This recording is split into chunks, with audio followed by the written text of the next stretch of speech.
చూస్తుంటారు అందరూ ఏం చేశారు. కూటమి అధికారంలోకి వస్తే జనసేన పార్టీ ఎన్ని మంత్రి పదవులు తీసుకుంటుంది? అవన్నీ చాలా చాలా it's too early to talk about it.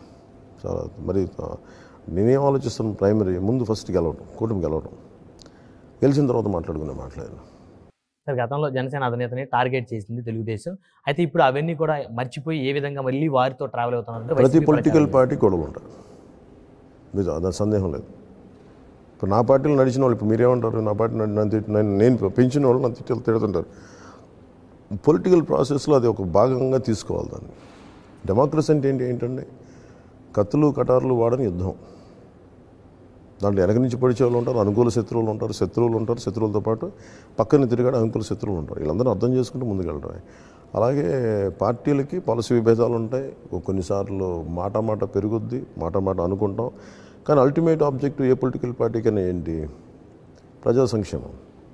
నువ్వు ఏ ప్రజల కోసం రాజ్యాంగాన్ని ఉల్లంఘన జరగకుండా ఉండటం, వ్యవస్థలను బలోపేతం చేయటం, ప్రజలకి కావాల్సిన సంక్షేమం అభివృద్ధి రెండు పెట్టడం. ఒకసారి ఈ పరిస్థితుల్లో ఖచ్చితంగా గొడవ ఉండదు, అనుమానం లేదు. ఇప్పుడు నేను తెలుగుదేశం నాయకులు నన్ను తిట్టలేదు అలా అసలు నేనేం చెప్పట్లేదు, ఖచ్చితంగా తిట్టాం, నేను వాళ్ళు అన్నాం. కారణం చింతమనేని ప్రభాకర్ గారు, నేను చెప్పాను కదా, వాదోపదాలు ఉంటాయి 100%. వాళ్ళు రాకూడదు అంటారు, మేము ఎందుకు రాకూడదు అంటాం, జరుగుతాయి. మళ్ళీ మాట అనుకుంటాం, మళ్ళీ కలుస్తాం, మాట్లాడతాం. అవన్నీ ఇదంతా పార్ట్ అండ్ పార్ట్స్లో ఆఫ్ నేచర్ ఆఫ్ పాలిటిక్స్. రాజకీయాలు శాశ్వత శత్రువులు శాస్త్రమిత్రులు ఉండరు అనే దానికి ఇది ఒక ఉదాహరణ ఉంటుంది సార్. అట్లాగా అది ఒక పడికట్టు అయిపోయింది. కానీ పదం నేను అంత తీసుకొని, కానీ కొంతమందిని శాశ్వత శత్రువుతో నేను పెట్టుకుంటాను. వ్యవస్థల్ని బలహీనపరిచే వాళ్ళు ఎవరితోనైనా సరే, ప్రాథమిక మానవ హక్కులు ఉల్లంఘన జరిగే ఎవరితో నేను గొడవ పెట్టుకున్నాను. నేను జగన్మోహన్ రెడ్డి గారు అనుకోవచ్చా? అట్లా నేను చెప్పలేను. కానీ ఇప్పుడు మీరు నన్ను కూర్చోబెట్టి వైసీపీతో పొత్తు పెట్టుకుంటారని అడిగి నేను పెట్టుకోను. ఎందుకంటే నా బేసిక్గా వారి విధానం నాకు నచ్చం. దేనికి పెట్టుకుంటే మీరు వ్యవస్థలను బలోపేతం చేయరు, మీరు దోపిడీలు చేస్తారు, మాకు అది నచ్చమే.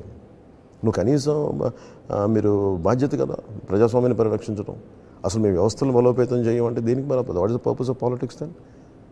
ఇది రాచరికం అనుకుంటున్నారా, ఆధిపత్య ధోరణి అనుకుంటున్నారా, దొరల పాలన అనుకుంటున్నారా? కుదరదు అట్లా. You have to be committed for democracy. Kalyan గారు, జగన్మోహన్ రెడ్డి అనేటువంటి ఒక వ్యక్తిని ఎదిరించే ధైర్యం ఏ రాజకీయ నాయకుడు చెయ్యని పక్షంలో ఒక జనసేన అధినేత జగన్మోహన్ రెడ్డి మీద మాటల దాడికి దిగిన పరిస్థితి ఉంది. ఆయన ఎవరు కూడా ఎదిరించలేని క్రమంలో జగన్ నిన్ను ఓడించి ఇంట్లో కూర్చోబెడతాంటూ సవాల్ విసిరాడు. అంటే అంత ధైర్యం ఎక్కడిది? నువ్వు మన ప్రజాస్వామ్యాన్ని నమ్మితే దాని ధైర్యం వస్తుంది. చాలా చిత్తశుద్ధిగా, చాలా త్రికరణ శుద్ధిగా చేయాలి. మరి ప్రజాస్వామ్యాన్ని నమ్మడం అంటే అది నాట్ ఎ లిప్ సర్వీస్.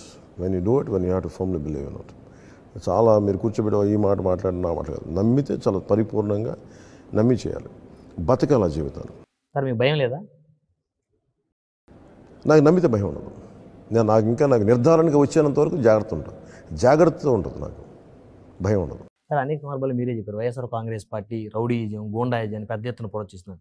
అలాంటి వైకాపా అధినేతనే ఆయనకి ఈరోజు మీరు కొరకరాని కొయ్యగా మారారు.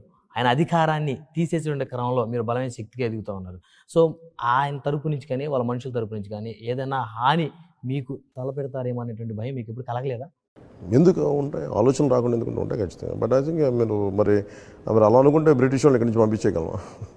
అలా అనుకుంటే ఎమర్జెన్సీ టైంలో ప్రభుత్వాన్ని మార్చగలమా? ప్రాసెస్ ఆఫ్ డెమోక్రసీ అంటే ఏమనుకుంటున్నారు అందరూ? డెమోక్రసీ అంటే కూర్చోబెట్టి సింపుల్గా ఆనందంగా గొడవలు పెట్టుకోవడం, నిలబడటం, గొడవలు పెట్టుకోవడం, ప్రాణాలు తెగించి పోరాటం. ఎవరు కూడా మీరు కూర్చోబెట్టి అందరికి మీద దాడులు ఉంటాయి, అందరి మీద భౌతిక దాడులు ఉంటాయి, లేదంటే ప్రాణాంతకమైన పరిస్థితులు ఉంటాయి. ప్రాసెస్. ఇప్పుడు నేను నరేంద్ర మోదీ గారికి వెళ్తే నా పక్కన అదే అనిపించింది, ఈజ్ మోస్ట్ వల్నరబుల్ పర్సన్. అంతమంది జనాభాలో ఎవడు ఏం చేయగలరు అన్నిటికీ తెగించే కదా ఆయన వచ్చిన రోడ్ల మీదకి. ఒక దేశ ప్రధానమంత్రి, ఆయన హయ్యెస్ట్ వరల్డ్లో మోస్ట్ ఎవరిదాన్ని టార్గెటెడ్ పర్సనాలిటీ. నేను వెళ్తానే అదే ఆలోచిస్తాను, మనం కూర్చోబెట్టి ర్యాలీ చేస్తాం కదా, నేను చుట్టుపక్కల చూస్తూనే ఉన్నాను, దండం పెడతానే కానీ నేను చూస్తూనే ఉన్నాను. అంటే నా జాగ్రత్త నాకు ఉంటుంది. సో పొలిటికల్ ప్రాసెస్లో ప్రాణత్యాగంకి సిద్ధపడే నేను రాజకీయాలకు వచ్చాను. అందుకు నేను ఎదుర్కోగలను. నేను చూడని సుఖాలు కాదు, నేను చూడని డబ్బు కాదు, నాకు లేని పేరు కాదు. బట్ వీటన్నిటికీ మంచి ఇవన్నీ పేరు ఎక్కడి నుంచి వచ్చింది? భారతదేశం సమాజం వచ్చింది, భారతదేశ నిర్మాణం ఇచ్చింది. మరి దానికి మనం ఏం చేస్తాం?